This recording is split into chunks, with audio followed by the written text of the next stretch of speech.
Before we get into this week's episode, I want to make a plug for Art Market Minute. This is ArtNet News' new micro-podcast hosted by Margaret Kerrigan, who's the site's news editor Europe. It offers a weekly snapshot of essential art market news, expertly compiled by the ArtNet Pro editorial team. Come back. I haven't ever been there, and I'd come back. I would have to say this is my first coming out, Hi, I'm Andrew Goldstein, and this is The Art Angle, a podcast from ArtNet News where the art world meets the real world, bringing each week's biggest story down to earth. This month, as the world limps its way towards spring and hopefully a gradual return to normality, the Brooklyn Museum has opened a show called Lorraine O'Grady, Both/And, that provides valuable fodder for thought in the year ahead. As the title suggests, it's a career retrospective of the venerated performance and experimental artist Lorraine O'Grady, who for more than 40 years has created poetic, hard-to-classify works that probe questions of inclusion and identity in a way that has had a deep orienting impact on a whole rising generation. Admirers are quick to point also to the power of her writing, perhaps particularly Olympia's Maid, her classic 1992 essay considering the flattening of Black female sexuality in art history. It so happens that Ben Davis, our chief art critic, has been one of these admirers for a long time, and recently he sat down with the artist in the run-up to her retrospective to discuss her career, how her upbringing in Boston's Caribbean American community shaped her art, and what it was like to go viral when the Biden administration paid homage to a work in a post-election ad. They also talked about much more. Here's the conversation. What do you think forms your artistic subjectivity? Like when you think about where you come from, what do you think is the important thing for people to know? First of all, I felt completely invisible in the culture as a whole. And it wasn't just that I felt I was personally invisible, but I felt that everybody in my family, everybody that I knew was invisible. And so one of the things that I was thinking about doing in the beginning was just to try to make the invisible visible, And it's really been sort of like, I would say in the past 10, 15, 20 years or so that I began to really focus on caste as the reason for the invisibility. And the reason, at its simplest level, I was feeling that I was invisible, not just to white people, but to Black people. And that this invisibility, the purpose of this invisibility, was the very purpose of segregation in itself, which was to prevent the entry of Black people into the middle class, that the entire purpose of segregation, that the middle class is a threat, and that every time the middle class appears, it has to be made invisible at some level or another. So that, for instance, we have a great deal of the financial middle class in terms of the sports and entertainment industry.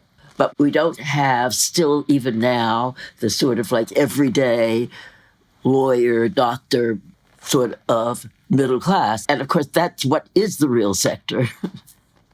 And so why, why?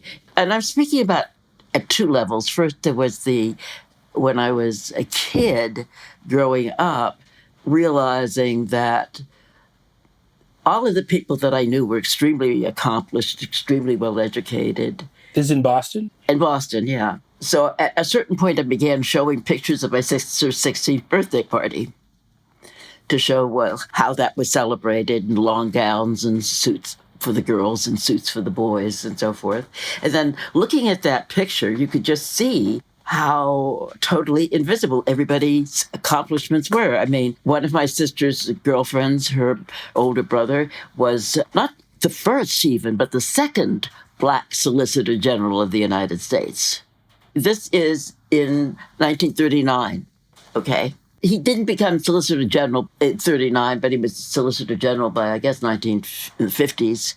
And even in my own family, I mean, my sister helped set up the first school social work system in the country. Mm-hmm. There would be no record of that, any of her accomplishments. Her husband went to UPenn dental school when he was 17. Okay. He was 17 and he graduated from dental school at UPenn at 21. Okay. This is just the family. My cousins were one of the supervisors, the 6 supervisors of the DC school system. You know, she had a whole area of pedagogy that was under her control. And these people just did not exist. So that it was possible for people to think somehow that when the Obamas were elected, and they saw them for the first time, that these were the first Black middle-class people that had ever existed in the face of the earth.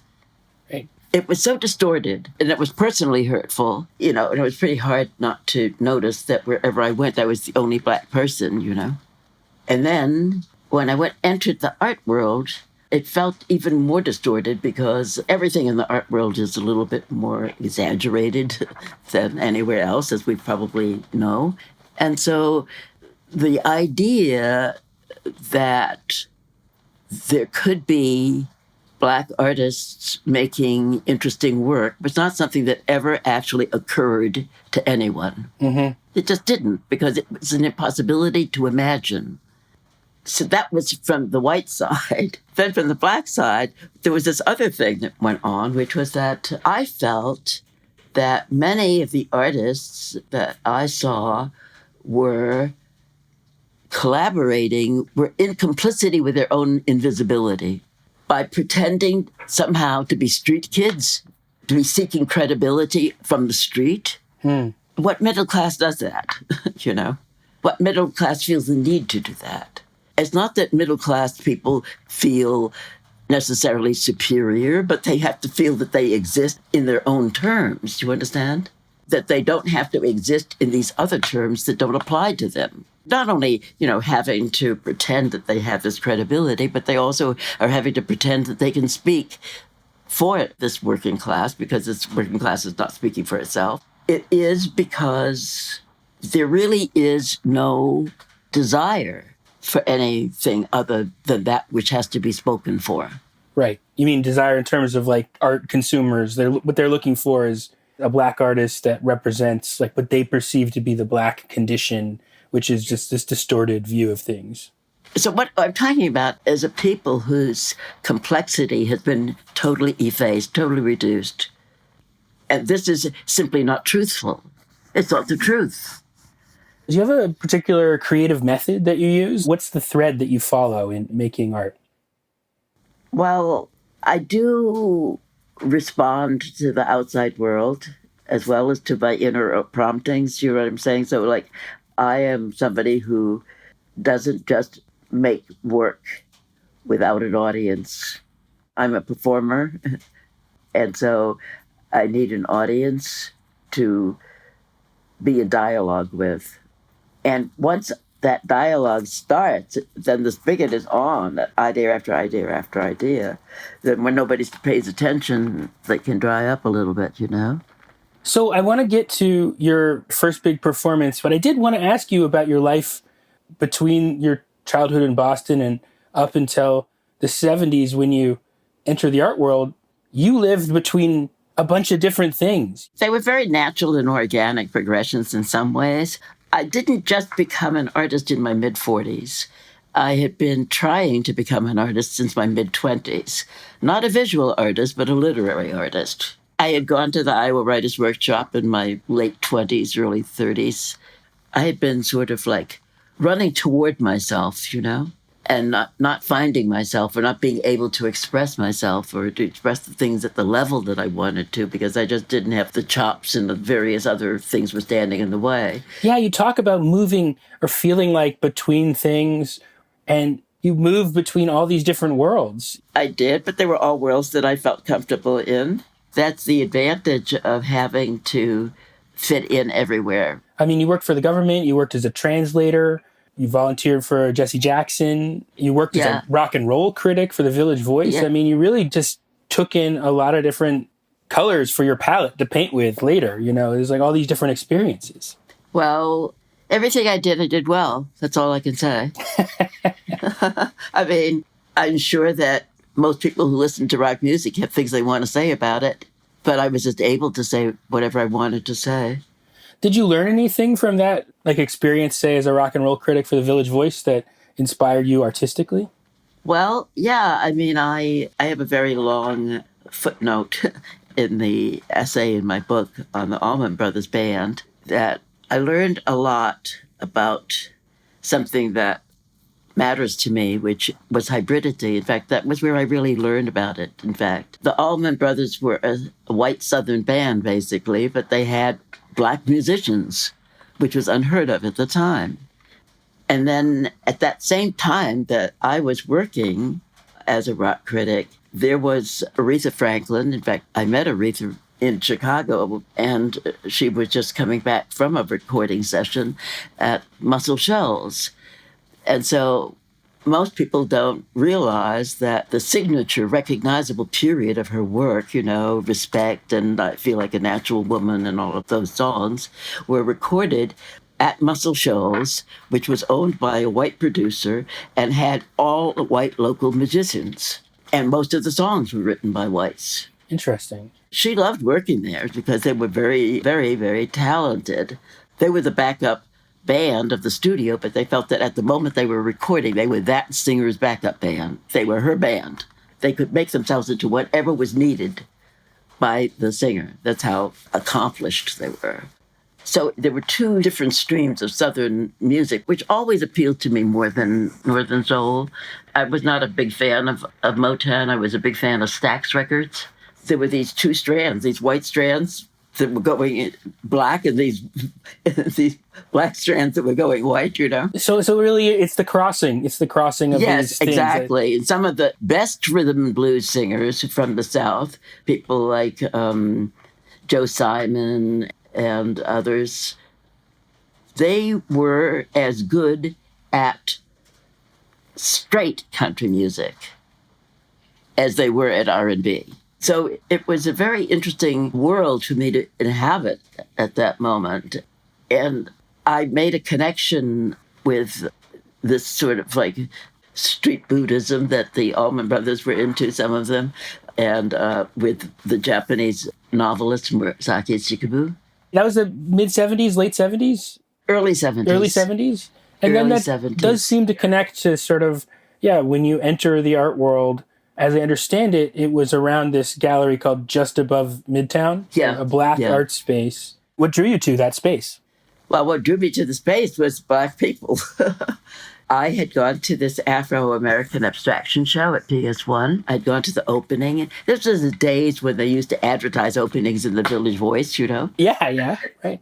And I found myself really, for the first time, surrounded by people that I hadn't realized existed in as large numbers as that. This was a whole opening filled with black people who were all beautiful, smart, artistically dressed. It was just a fantastic atmosphere, that opening, and I really wanted to be part of it. So I knew that Just Above Midtown was where I could hook up with them, and so I just sort of appeared there, and I kind of did the usual kind of bourgeois thing. I volunteered.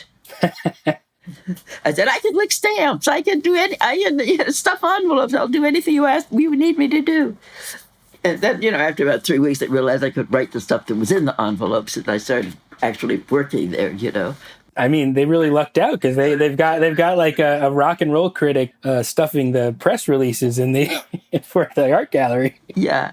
So they had a new space on Franklin Street, and I was trying to get people to come to the opening show. So I made a phone call to the New Yorker, and the woman who answered the phone, she actually answered the phone. And so I was talking about the show and how great I thought it was going to be. And I said, it's called Outlaw Aesthetics. And she said, oh, they always like to put titles on their shows down there, don't they? And I went cold when I heard her say that, It's true, at that time, most shows would be called by the artist's names and then paintings, or the artist's name and sculptures, or whatever. But Linda Good-Bryant was very creative, and she, put titles on the shows. And of course, which way did that one go? Everybody puts a title on their show right now. But then it seemed something to, look down on as unsophisticated in some way. And that was just very typical to me of the kind of lack of responsiveness to what should have been responded to.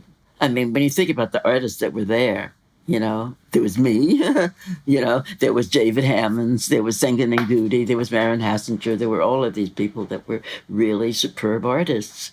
But they knew that they were not going to get shown. At a certain point, they sort of made their peace with that and decided that basically the real audience that they cared about was each other. Mm-hmm. And so they made work for each other, really. One of your most famous works of art is this performance, that character that you adopted, the Mademoiselle Bourgeoisie Noire, that almost was like an intervention into that just above Midtown art scene. Yes. I mean, how did you come up with the idea and how did people react? Well, I had liked the opening act of Afro-American abstraction, but I hadn't liked the work so much. It felt very tame in comparison to what abstract art I thought it could do. And I was teaching at SVA, and one day I was walking back home across Union Square Park. I just had this vision of myself just covered in white gloves. And I said, oh, that's what that was all about. That work was what art with white gloves on. And so I made this piece to critique that. I never do anything that's only about one thing. And so it was also a critique of bourgeoisness. It never occurred to me that I would put on a gown and a cape made of 180 pairs of white gloves, beat myself with a whip, and some people would think I was glorifying the black middle class. Right. And I think some people do have that impression. And I think that's because they flatten out the idea of a black art scene as like these people all are somehow the same, and they don't think about the debates within that space. Exactly. The complexity is completely flattened, made non-existent, really. So at that point, I really felt, well, the situation is serious. You know what I mean? It's not just that they are making us invisible. We're sort of making our own selves invisible in a way, our own roots, our own attributes, and so forth. It's interesting because you've talked about Jean-Michel Basquiat and that piece that I wrote about him. Yeah, it's one of your favorite ones. That I really connected to him behind all of this. Now, there's another situation. People actually believe this ridiculous myth about him being locked up in the basement of Nina Nose's gallery. Do you understand? I mean, as if he were some primitive, almost just out of the jungle person, whereas there could not have been anyone who was more bourgeois than he. Right. The ability to perceive reality on the part of those outside the group was nil. I have to say that one thing I really respected Jean-Michel for a lot was that he never played that game. He never played the game of being a street kid, even though he had lived on the streets. What he was not a street child. After all, he'd gone to St. Anne's, right, He was going to the Brooklyn Museum when he was a kid. Yeah, right. So he wasn't from the streets. He may have been able to live on the streets. But what he was a black bourgeois bohemian. Just sort of an invisible category, I think. So in other words, he was like, somebody into jazz. He had all of the black bourgeois bohemian traits. Even if he took drugs, he was taking it from that point of view.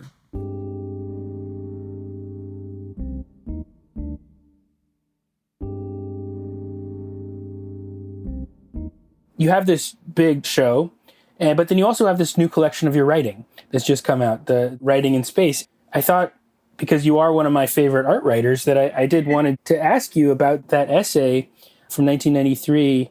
It's called A Day at the Races, and it's about your encounter with Basquiat and your impressions of him and what his story meant. You talk about, identifying with him as a Caribbean American of a certain background, and also... Yeah. There's this line from it that I always think of, particularly now, when there's just all this overheated speculation in artists of color. You say, I knew the art world was about to eat Basquiat up, and before it did, I hoped to connect him to black artists who picked up in the 60s and then dropped, could give him perspective on its mores in a way that his graffiti friends could not. Yeah, I wanted to ask you about that. What lessons you take away from his story and lessons you've picked up yourself that are relevant to artists today trying to navigate this very... Well, I think we do have another situation. I mean, he was alone, really, at that time, you have to say, because he hadn't hooked up with other people like himself. But it would be very hard, I think, now for something like that to happen, because there is a very large population now of Black artists, all of whom are highly educated and so forth. They've all gone to art school, got their MFAs and whatnot. I don't think that comparing his situation to the situation today would be fair to either side. He was enough alone that he could think of the bohemian self-destruction as a sort of glamorous way to go, whereas I don't think that you would find that very much among Black artists now. There's not much of a bohemia now, as far as I can tell. It's a very professional world. I don't think that you would find very many Black artists who would think that taking heroin was cool. I don't think so now. Too much knowledge now that has gone past that. Well, let me ask you something, Ben. You're out there in the world. Do you still see caste operating? What do you mean, racism? At the simplest political level, what caste does is it makes thinking about the white proletariat in romantic terms, like they're going to save anything, as just romantic, okay? Because the way caste functions for class, in that sense, is that the most backward white person from, the hills of Appalachia can feel that they are better than any Black person, including President Obama. And in fact, the people who stormed the Capitol were filled with people like that. Do you understand? Mm-hmm. That was what caste does for them. And it's not ridiculous because, in fact, whiteness, as Adrian Piper used to point out, has monetary value. So the question is, how does that mindset apply to the art world? I am not sure. Nothing is simple. Nothing is straightforward. Nothing has just one answer to it. For me, the question is, have Black artists, even the most successful of them, been able to cross over into that place where white art students want to be them? Right. That's the question I have. Are they still safely bracketed and separate, no matter how successful they get? What do you think? Well, like you say, I think that's a complicated question, and I'm still trying to figure it out. But I think that there's a strange moment really just right now in the last couple years where there's this, tremendous hunger for Black artists, and that's a really good thing and is really long overdue. There's all these pitfalls and dynamics. I don't think it totally escapes the dilemmas of caste that you're talking about. I think that it's a complex phenomenon. I think that there's a lot of intersecting currents in there. Like, there's very cynical interest in this. There's very sincere interest in representation. And there are people trying to navigate that in all kinds of different ways. I'm really interested in the complexity of it personally. I'm not sure that I know the exact answer, do you know what I mean, or exactly which way I would say that it's being shaped at the moment. Maybe we are making breakthroughs, but maybe we're just sort of making breakthroughs that allow people to pat themselves on the back. There's a difference between self-congratulatoriness in relationship to what's happening and wanting to emulate what's happening, You have been a really important writer of talking about the invisibility of Black female subjectivity, for instance. And I think, your essay, Olympia's Maid, is very, very influential. Even in that essay, and in a lot of your other essays, you bring in class and class differences amongst different Black artists, for instance, and where you're coming from in this really interesting way that, to me, adds an important dimension to some of these conversations. In what sense? Well, you're asking me, are we past caste in the art world? One of the ways I see it not getting past it is that I think when a museum is asked to have more representation, that they really are just looking for a Black artist. And that means that they end up looking to the names they know best. And so the successful people did a lot of shows. And there is also this huge layer of, unseen people who don't have connections that get into the art world. And unless you kind of bring in, there are people with different positions in relationship to economic privilege, just educational privilege and stuff, then you end up kind of replicating, even as you're bringing people in, you end up kind of like replicating a kind of division between people. I don't know if that makes any sense to you. Yeah. There's a universe out there. There's a whole universe. There's a whole world of human life, including my own human life, that I feel the need to understand for myself. I don't feel the need to constantly explain myself to them. I need to explain it to me, all of it. And sex and love and hate and all of the rest of it, you know. Race is something that feels more and more like a real effort to explore. One does it out of a sense of responsibility, but not out of a sense of need, because one already feels one understands as much as one is ever going to understand, or as much as one needs to understand, you know. I'm trying to get to the point where I can engage in as much self-exploration as possible without having to foreclose my options as an artist in order to wage battles that are already clear. I think the dilemmas are not mine. The dilemmas are someone else's. The dilemmas are white people's, and that theirs wasn't need to start solving it. You know what I mean? That I don't feel like I have the desire to solve those problems for anybody else. I mean, I've lived with them and I understand them probably as well as I'm going to. So there's a lot of things that I want to explore that have been diverted by this political requirement. And I feel like I have to be able to fight off the degradations, whatever they are. I'm up for the fight to fight off the degradations, but I also feel that I need to explore. I need to explore within. Right. That's a flip side of the way the conversation gets distorted. It's not always easy to find the place where people just let you speak, let you do your thing. Right. I have some work that I'm really very proud of, even though it's not necessarily the most finished, like The River's First Draft, the piece in Central Park. That was just about me trying to figure, me dealing with myself, you know. That's the kind of work that if I don't get a chance to do it now, I really will have felt that they won somehow.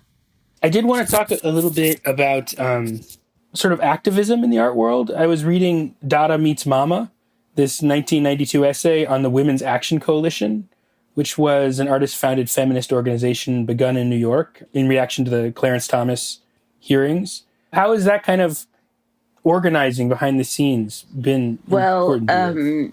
I had become a single-issue feminist for various reasons. I was very much into reproductive rights.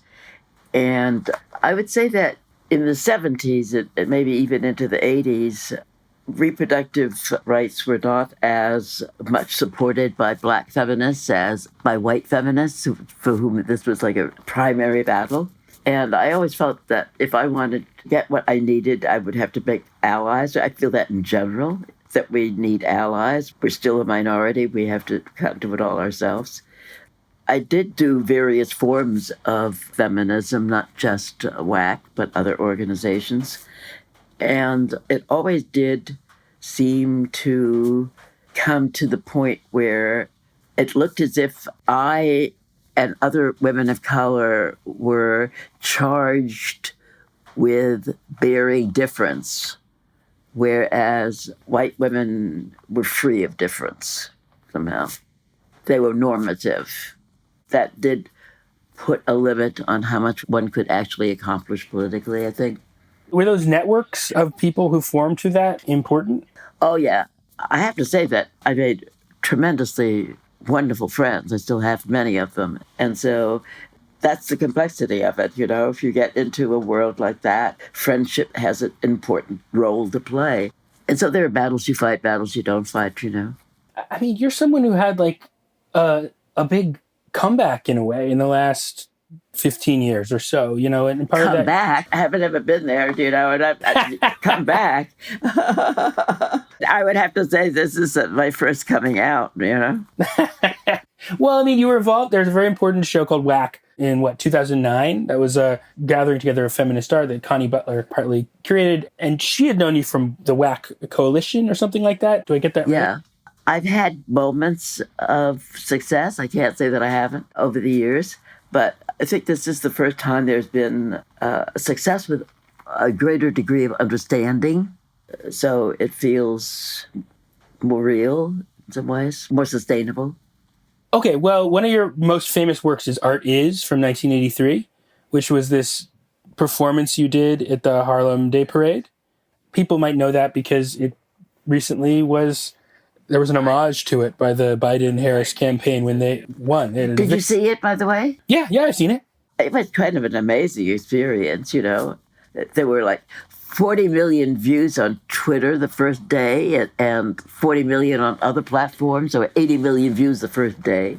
Yeah, so Art Is this very important performance you did where you took out a float in the parade and you had these frames that people in the audience people watching in Harlem could put around themselves. Well, there were two parts to it. There was a float that had a very large frame, 9 by 15 foot empty frame, and it was framing the cityscape, the landscape of these people's lives, Then there were the people holding up to individuals. The piece had two components, and I think that's what appealed to the Biden campaign, that they could show people in their landscape. They were originally going to do almost an imitation of what I had done in Harlem, but then it became clear that they could do it something much larger if they showed the landscape as well as the people. Right, different kinds of people. Yes, exactly, yeah. So I think that Art Is, its whole purpose was to show that there was a very large audience for art that was not being included, either as audience or as makers. And that was, I think, an important point to make, but I think that the Biden video was able to make a larger point as a result of doing what they did. So I was thrilled with how it turned out. Did you get any feedback? Did people who'd never known your work before come to know you through it? I mean, 40 million people seeing it is a lot of people. Yes, it's a lot of people. It was very funny, though. I said, this is amazing, 80 million people in one day. Wow. And then the next day there were maybe like 20 million. And then the day after that, it was just normal.